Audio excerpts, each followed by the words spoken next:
Saudara, pilu mendera pelajar SMK di Samarinda, Kalimantan Timur yang meninggal akibat mengalami peradangan di kaki setelah memakai sepatu yang kekecilan dalam waktu yang cukup lama. Kemiskinan memaksa Mandala Rizky Putra bertahan dalam segala keterbatasan. Ia menahan sakit hingga kesehatannya terganggu. Mandala pun mengembuskan napas terakhirnya setelah berjuang menahan sakit di kaki yang terus membengkak. Bagaimana bisa persoalan sepatu sampai memberi dampak fatal kematian bagi seorang siswa? Ratna Sari terpukul atas kepergian buah hatinya Mandala Rizky Saputra pada Jumat 24 April lalu. Mandala meninggal akibat komplikasi diduga karena memakai sepatu kekecilan yang berdampak pada kesehatannya. Pelajar SMK di Samarinda, Kalimantan Timur itu seharusnya, saudara, menggunakan sepatu ukuran 45, tapi ia terpaksa memakai sepatu ukuran 43. Kemiskinan membuat ibu dan ayah sambung Mandala tak mampu membelikan sepatu baru. Sepatu lusuh ini jadi saksi betapa tegarnya Mandala menahan semua rasa sakit di kaki agar tak membebani sang ibu yang harus menghidupi 4 saudara lainnya dalam keterbatasan ekonomi. Saya tanya lagi, nah kaki kamu sakit yang di mananya? Ini loh mak, di ujung jari-jari ini sama di bawah telapak kalau di bawah jalan, katanya gitu. Karena kan pengaruh dari sepatu yang kekecilan tadi dipaksakan untuk memakai terus. Ukuran sepatunya berapa? 43. Itu yang dipakai? Ya, sebenarnya dia seharusnya mungkin sekitar 45 untuk ukuran kakinya. Saudara, kondisi Mandala semakin memburuk saat ia menjalani program magang sebagai pramuniaga di salah satu pusat perbelanjaan di Samarinda.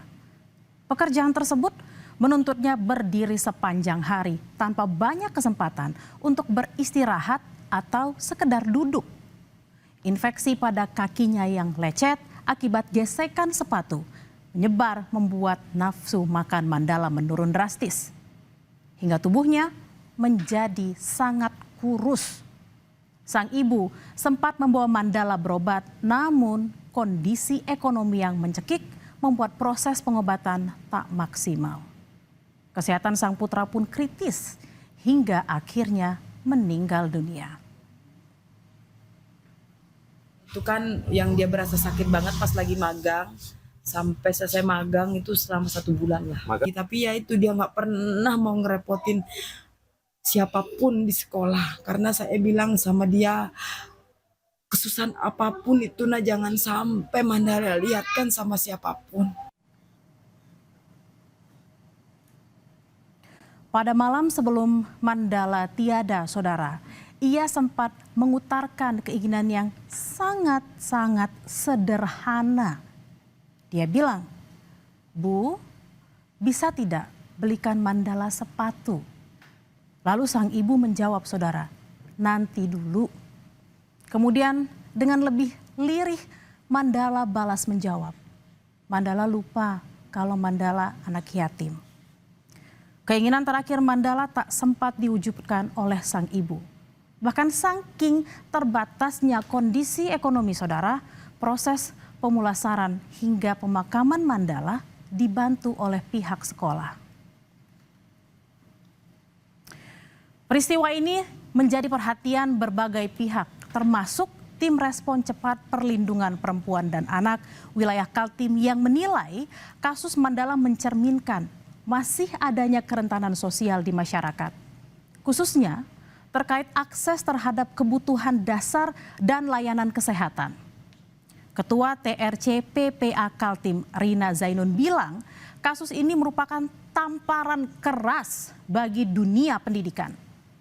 Rina juga mengkritik kebijakan bantuan pendidikan yang dinilai tidak merata.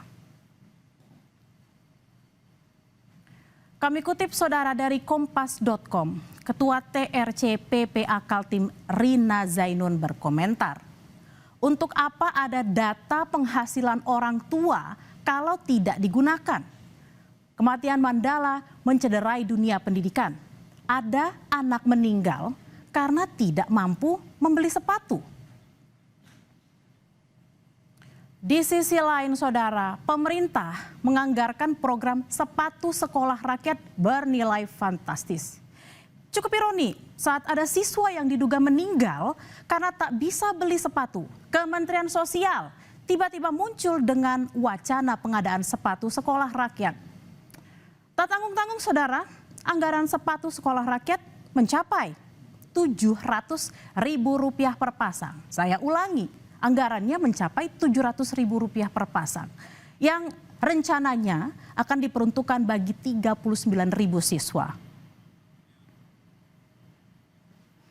Sebelumnya sempat viral video saat Menteri Sosial Saifullah Yusuf dan Gubernur Jawa Timur Khofifah Indar Parawansa menyerahkan sepatu kepada siswa di Malang, Jawa Timur.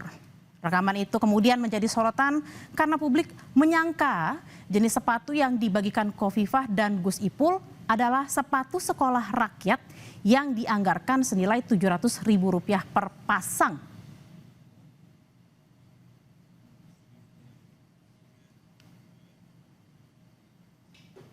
Usai geger dan tentunya viral di media sosial, brand sepatu lokal Straight Nine buka suara. Mereka menyampaikan bahwa sepatu yang diberikan Gubernur Jatim Khofifah dan Mensos Gus Ipul merupakan sepatu yang mereka produksi. Dalam rilis tertulisnya di Instagram, pemilik sepatu lokal Straight Nine menyebut harga sepatu yang dibagikan Khofifah dan Gus Ipul dibanderol seharga Rp179.900. Namun brand Straight Nine mengaku tak pernah menerima pesanan langsung dalam pengadaan sepatu sekolah rakyat. Namun Gus Ipul segera membantah kalau sepatu yang ia bagikan dengan Khofifah waktu itu bukanlah jenis sepatu sekolah rakyat.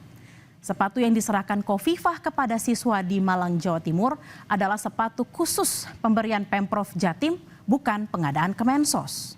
Gus Ipul bilang, siswa sekolah rakyat nantinya mendapatkan 4 pasang sepatu, yakni sepatu harian, sepatu olahraga, sepatu pakaian dinas harian, dan sepatu pakaian dinas lapangan. Harga sepatu PDL siswa anggarannya Rp700.000. Sementara untuk sepatu harian jenjang SMP dan SMA dianggarkan Rp500.000 dan jenjang SD sebesar Rp250.000. Ya, saya juga itu ada di medsos itu foto yang saya memberikan sepatu bersama Ibu Khofifah. Itu sepatu yang diberikan oleh Ibu Khofifah, bukan oleh Kementerian Sosial. Ya beda jauh. Menteri Sosial Saifullah Yusuf atau Gus Ipul menyebut anggaran ini masih perencanaan awal. Nantinya Kemensos akan melelang secara terbuka untuk pengadaan sepatu yang harganya akan jauh lebih murah. Penentuan anggarannya dilakukan dengan proses bertahap yang melibatkan DPR RI untuk pembahasan anggarannya. Dari proses tersebut, saudara, harga sepatu yang dimenangkan dalam tender berada di angka sekitar Rp576.000 dan setelah ditambah pajak menjadi sekitar Rp640.000 per pasang. Anggaran itu kan direncanakan sebelumnya ya, direncanakan dan nanti tentu ada proses pengadaan. Nah, proses pengadaan ini dilelang secara terbuka dan nanti hasilnya pasti lebih murah dari perencanaannya. Jadi kalau sekarang disebut itu 700.000 ya, nanti bisa hasilnya jauh di bawah itu. Pengadaan sepatu sekolah rakyat yang fantastis juga mendapat atensi KPK. Pasalnya, saudara, pengadaan sepatu ini mendapatkan kritik dari masyarakat karena dianggap berpotensi adanya celah korupsi. Wakil Ketua KPK Agus Joko Pramono menyebut KPK bisa turun tangan secara proaktif sebagai strategi pencegahan korupsi dalam pengadaan sepatu siswa sekolah rakyat. Tak hanya sepatu, Agus tegaskan KPK tengah mengkaji seluruh aspek pengadaan barang. Bisa, tetapi kita sedang mempelajari seluruh proses lah, seluruh proses. Tidak hanya dicakupan kepada kos kaki atau apa, enggak, tapi seluruh bisnis prosesnya. Saya rasa itu cukup. Di tengah wacana program sepatu sekolah rakyat yang anggarannya fantastis, nyatanya masih ada siswa yang tak sanggup beli sepatu untuk bersekolah dengan nyaman. Kasus Mandala harus jadi pukulan keras bagi pemerintah. Betapa lemahnya peran negara mengurus rakyat miskin. Program dengan tujuan yang baik mesti dibarengi pemetaan yang tepat sasaran agar peruntukannya betul-betul berguna dan berdampak bagi mereka yang membutuhkan.